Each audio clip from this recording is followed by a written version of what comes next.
binabasa mo? Hindi, gusto ko lang matuto eh. Ito yung mga pang business na ano eh. Business? Binabasa mo FHM, FHM na magazine, tol. Ang ganda nung nandito eh. Sino nasa cover? Si Ritz Azul. Ayan. At mga bayaw, ito po, ang espesyal natin panauhin ngayong gabi, mga kapatid. Isa po para sa akin, sa mga pinakamagagandang dilag ng TV5. Ayun. Isa po sa mga rising stars ng Kapatid Network, ang nagbabagang bulaklak, mga kapatid, si Ritz Azul. Hi, Ritz. Hi! Hey, Ritz. Congratulations dahil ang iyong bituin ay paakyat ng paakyat. At saka nagniningning. Hinihining. Hindi kagaya nung kanya. Hindi pa umaakyat, sunog na. Ayun, wala na. Wala nang racket. Kamusta naman? Busy ka ngayon sa fantasyaring Kidlat? Opo. At kasama mang kakambal ni Derek Ramsey. Yun, oo. Kakambal ni John Sabayton na si Derek Ramsey. Gaano kahirap gawin yon versus yung nagbabagang bulaklak? Mahirap tong kidlat kasi daming effects, may mga imaginations kang ginagawa, tapos yung editing, mahirap din, madaming angles na kinukuha. Kaysa dun sa nagbabagang bulaklak, arte ka lang na drama, okay na yun. Pero mahirap, nakakamison ka lagi doon na puti, di ba? At nakababad ka sa tubig lagi doon, sa sapa. Di naman, first lang, pilot lang. Pilot lang ba yun? Hindi ka ba nadidistract doon sa mga abs ni Derek Ramsey? At sanay na ako. Pero dito, nadidistract ka dito. Yan, kita mo nga, John. Yan. Hindi, nakaitim, nagmumukhang maliit eh. Namimay mo, baka mamiwan tayo. You think on track ang career mo in terms of what you've envisioned? Opo, with TV5. Huwag mo na akong pupuin. Ay, sorry. 19 lang Yes. din naman ako. Tito na lang, Tito Lord. Tita. Interesado ka ba sa co-hosting job? Kasi naghanap ang co-hosting sa programa ko. Pwede. Oo naman. Sige. Oo, sige. Kasi di ba mas maganda panoorin yung ganyan kaysa naman... Oo nga. Ganun, diba? Magkakaroon din ako sa sariling show. Natutuloy na yung indie. Ay, so kami na lang. Kami na lang dalawa. Oo. O sige, dito ka ako interviewin niyo. Pwede tanong niya totoo sa mga chicks niya. Ayun, wag. Sige. Kami po ng asawa Sino ko yun? ay nagmamahalan at kami po ay nasa mag-4 na taon na. Sa panayam mo, sa magazine yan, sabi mo, ang original plan mo lang talaga is mag-model. Akala ko kasi nung nag-audition ako sa Star Factor, doon lalawak yung pagiging commercial model ko. Then, na-discover ako ng TV5. Kinuha nila ako as artist. So far, kamusta naman experience mo TV5? Ay, ang saya. Happy network talaga. And feeling ko nga na-spoil na ako. Talaga? Hindi ka pa nakakain sa cafeteria sa Novaliches. Ay, lagi ako doon. Lagi ka ba ron? Ano in-order mo ron? Lagi yung Bicol Express. Oo. Tapos Nakalasa yung ng sweets pansit. nila dun. Nakalasa rin ng spaghetti. Nakalasa rin ng siomay. Binabati po natin ang lahat po ng Hi. mga waitress at mga waiters sa cafeteria ng TV5. Pero laging puno doon. Yung susuklian ka ng candy. Tsaka yung pulburon. Yung sa Star Factor, no? Sinabi ni Derek Odi na marami kang pinaghuhugutan. Normally, sa acting parlance, pag sinabi natin ganun, marami kang paghuhugutan sa experience mo sa buhay mo. Ikaw ay, ilan taon ka lang? 14? Yan, sorry. Kaka-19. Kaka-19 mo pa lang, di ba? At belated happy birthday sa'yo. No? Thank you. Normally, pag sinabi paghuhugutan, life experiences yan, di ba? Pinanganak ako sa Bahrain, then mga 4 years old ako. Nakaranas ako ng... Sa Bahrain? Sa Bahrain. Nakaranas ako noon ng sarap sa buhay, may pera, ganun. Then pag-uwi, doon parang nag-down lahat. So, parang yung mga experiences ko yun, kinuha ko para magamit ko sa acting. Umabot kami sa as in zero na talaga. So, doon ko kinuha yung experiences ko. Paghuhugutan mo. Nagpagupit ka ba? Bagay pa. Kaya ka ba nasa Kevin Scott? Yun. Papabati yung mga taga Kevin Scott eh. No, taga Kevin Scott. Hello, ha? Nagpa-shampoo ko raw doon eh. Sabi sa akin. Oo naman. Teka muna, sorry. Dumami daw yung manliligaw mo mula nung nag-cover ka dito sa Nag-cover. FHM. Hindi naman dumami maliligaw, yung mga nagpaparamdam. Yung Paparamdam. Naku. mga multo. Mga multo. Yan. Ay, ano namang masasabi mo doon sa mga nagpaparamdam? Di pa ako ready. Yung ready. Career muna. Kaya mo na. Ang dami dyan, 17 years old pa Friend lang. zoner pala to, no? Maraming masasaktan. So marami kang nang nasabihan na pwedeng friends na lang tayo, kuya. Ganun. Tinatawag ko agad na kuya para ma-off na. Ayan. Kuya. Pero yung mga po, hindi Kaya pa pala naman. natin Di huwag kang naman. kuya kanina. No? Paggalang lang. Paggalang lang. Pero masakit pa rin pala yan. Ano? Jun, tawag mo sa akin na. Ano pangalan ko? June. Yun. Ang tawag mo sa kanya? Kuya. Ikaw ay Pampanga girl. Kamusta naman ang buhay Pampanga mo? Eto, probinsyana. Hindi, masaya kasi, di ba dito sa Manila parang polluted na and puro trabaho. Then pag umuwi ng Pampanga, parang nagiging peaceful, na nare-rest ako. Pampangan pala to. Meron ka bang puntong Kapampangan? Ang bahay namin nalubog sa laan. Nasampukin. Kay lalim kong teten. Kay Kang Kenny, tralala. Ano yun? Nasampukin. Ano? Ilalim kong tete. Ano? Kong teten. Tama ba? Asa po kayong bola, Bola. kay lalab na ni Hoy! Tete. Maraming bata nanonood sa atin. So, Hindi po may meaning yun. Ano? Ulitin mo nga. Na ano?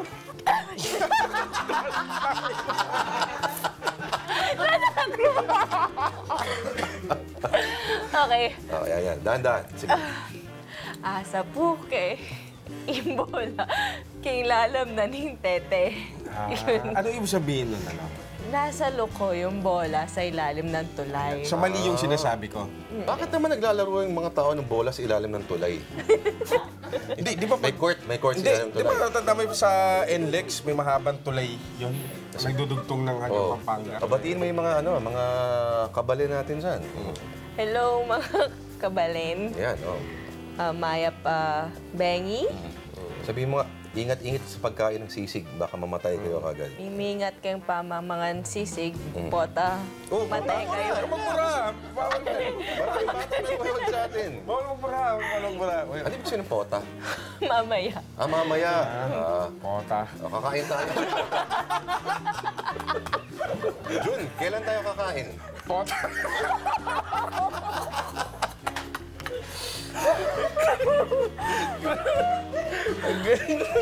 Umiiyak na si Ritz Azul, oh. Oy, parang pinaiyak yung si Ritz Azul. Oh. Ngayon ba, masasabi mo, sanay ka na umiyak? Madali ka na umiyak? Depende sa pakiramdam. Kasi, pero madalas kapag nasa character talaga ako, mabilis Mabilis, oh. yung Ngayon ba emotion. kaya mo umiyak? Ngayon Yan, parang mahirap. Mahirap, ano? Lalo na pagkaharap kita. Magaling ka na ba sumampal? Yan. Ay, natatakot ako sa sampalan kasi masyado malakas yung kamay ko. Kaya, Ay, maganda yan! May tradisyon kasi kami rito sa programang Wasak At dyan po nagtatapos. na pag may mga female guests kami, pinapademonstrate namin kung gaano sila kagaling sumampal. Maganda yun, di ba? Ano sabi nasa, ano yun man nasasabihin mo? alin. Tapos sila yung sasabihin ko, pota.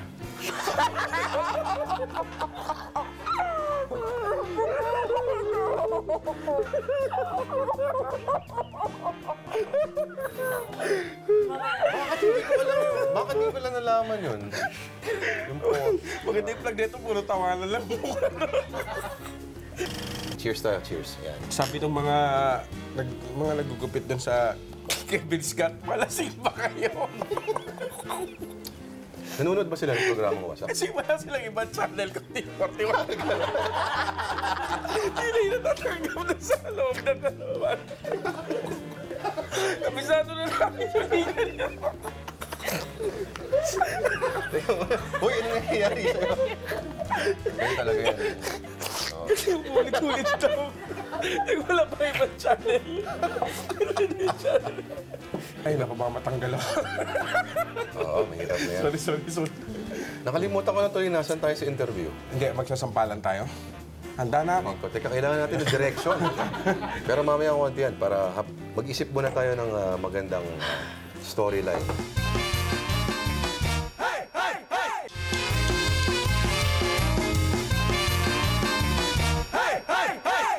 Paano ka ba nakumbinse na mag-post ng ganito sa magazine na ito?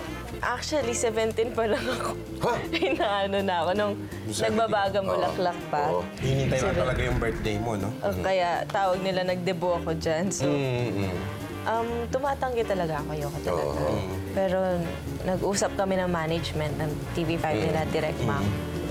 Then sinabi naman nila yung plans. So, okay naman. Tsaka yung mga sa loob, hindi naman sila lumabas na pangit, Sa loob. disente pa rin.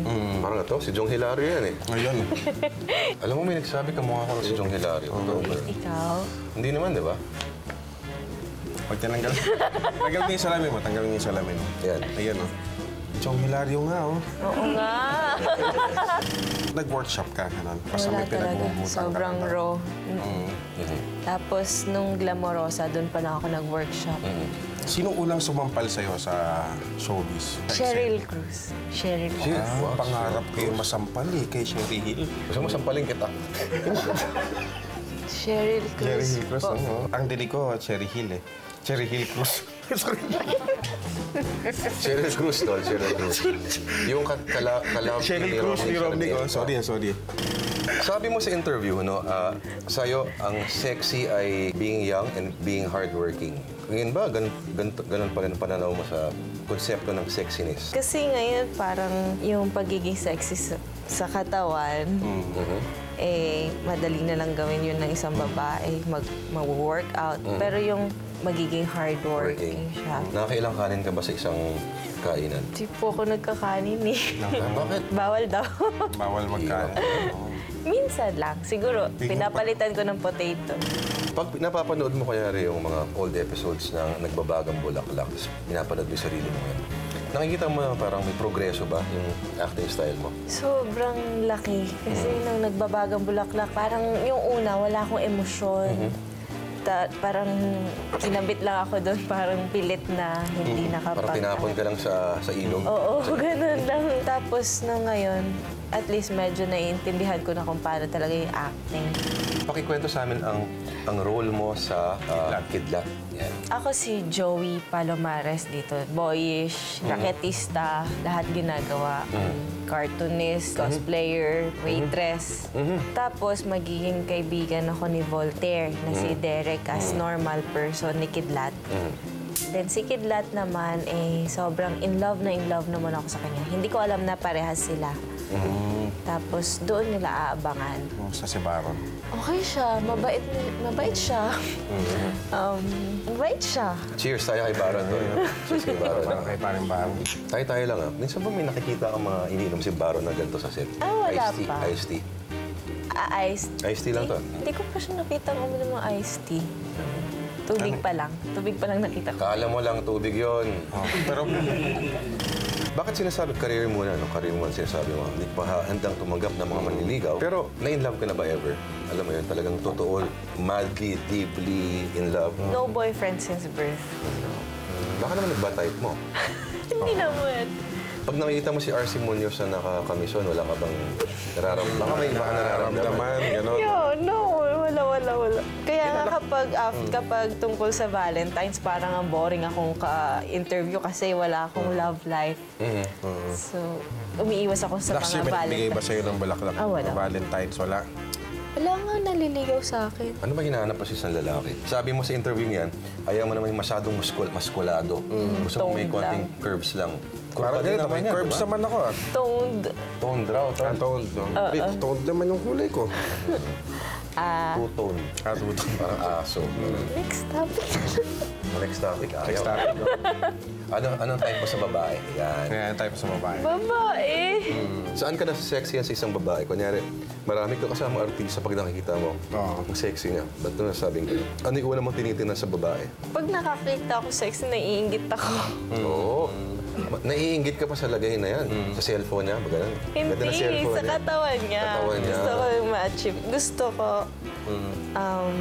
Happy ka? May pagkahawig siya ni China, no? Kuwang ko. Hindi, parang naisip ko parang mas magandang Joyce Jimenez. Sa anggulong to naman, Robin Padilla. Yun, sa angulo ko parang Jong Hilario. Sige lang.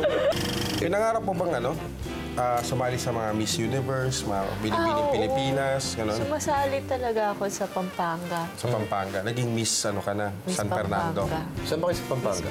Santa Rita. Santa Rita.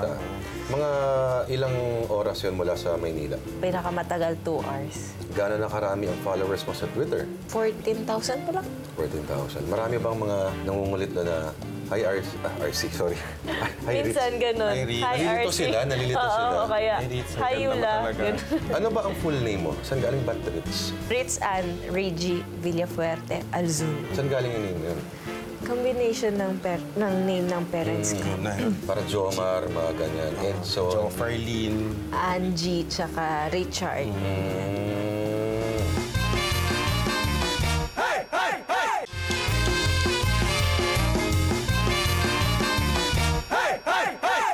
Sino ba ang mga closest friends mo sa TV5 at gumigimik ba kayo? Ganyan. Hindi ako gumigimik eh.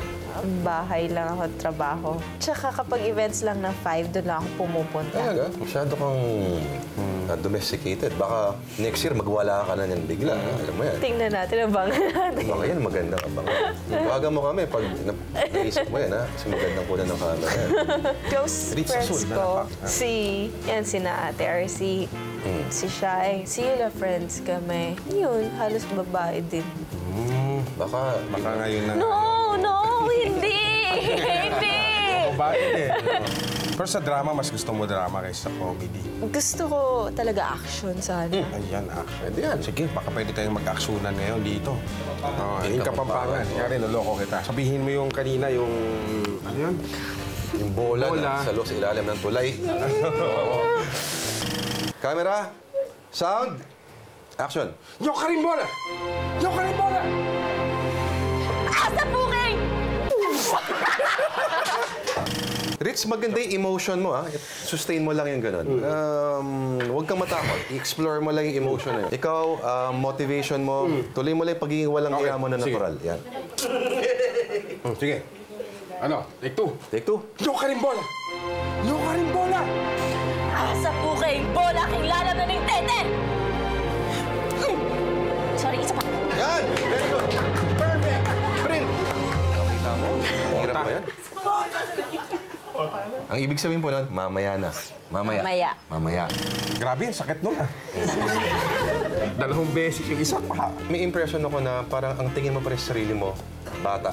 Bata ka. Ganun pa rin. Baby, no? Ikaw ba? Nag-iisa ka lang ba? Yes, only Ay, child. kaya pala.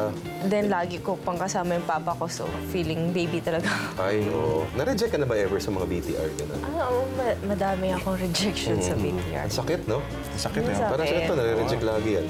Lalo Ako na, daw yung pig, tapos ako yung nare-reject. lalo na gagaling pa akong Pampanga din, BTR sa Makati. Nako, oo. Tapos yung BTR, wala pang 30 minutes. Alis ka Oo na agad, nga, no? ganun. Diba? Mahaba pa yung pila. Haba pa ng pila, no? Tapos kung ano nang papagawa sa'yo, tapos wala rin. Ngayon ba, parang may, kita nyo? May ganun-ganun ako ba ngayon? Wala. Parang kinakabahan pa rin ako palagi ngayon. Hindi pa rin, kasi feeling ko pag natanggal yung kaba ko, parang sobrang laki na ng ulo ko. Parang gano'n. Parang sobrang confident ko na hindi na maganda. Sa mga binibigay ng TV5 na shows, malalaki din yung shows na binibigay nila sa akin. Yun pa rin, yung nainis nga ako sa sarili ko, yun yung gusto kong i-improve sa sarili ko, magkaroon ng self-confidence. And matanggal tong childish side ko. Gusto kayong mahiyain. Ganun, mahiyain ka pa rin, no? Yung mga kasama ko nag-grow na, nag-mature Alam mo na. nung sagot dyan, dapat masaktan ka. Anong Umibig sakit? at masaktan. Ganun ba yun? So, kailangan ko mag-boyfriend? Hindi naman. Hindi Pwede naman. naman masaktan na hindi ka nagbo-boyfriend. Mga boyfriend, no? Pwede naman niyang hindi niya alam na kayo. Ganun. Wala ka mga... wala ka mga close male friends. Wala ka masyadong close Meron. friends. Ano ba mga happening sa Pampanga? May mga gimmickan ba ron? Yung mga bola sa Wala ilalim ng masyadong- tulay. Ganun.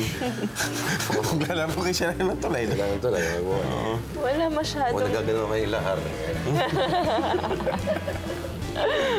Wala masyadong gimikan kasi sa Pampanga eh. Namumulot ng palaka, no?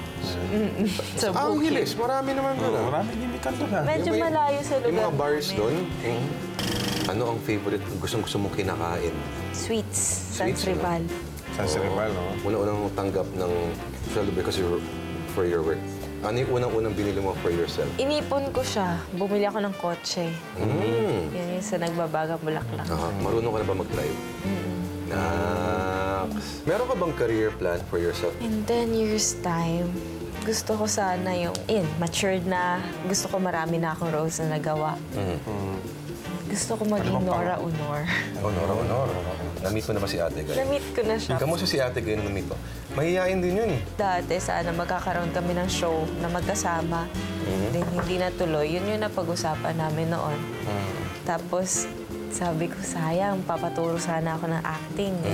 Kapag sa events, nakikita kami, anak na yung tawag niya sa akin. Talaga? Bakit action movie gusto mo? Tanong ko lang. Mahilig ako manood ng action. Pinakagusto ko nga yung Taken 1. Bakit ayaw mo ito? Na-disappoint ako sa 2. Oo. Hindi yung Taken na yun. Kamukha mo nga yung mga kontrabida ron. Yung mga Albanian, tol. Oo nga, kaway ko. Tingnan mo, baka may tattoo ng buwan yan sa kamay. Diba? Ay, nako. Ayan, Maraming salamat sa oras mo. Ay, opo. Miss Ritz Azul, mga kapatid, palakpakan po natin. Galing umarte, ha?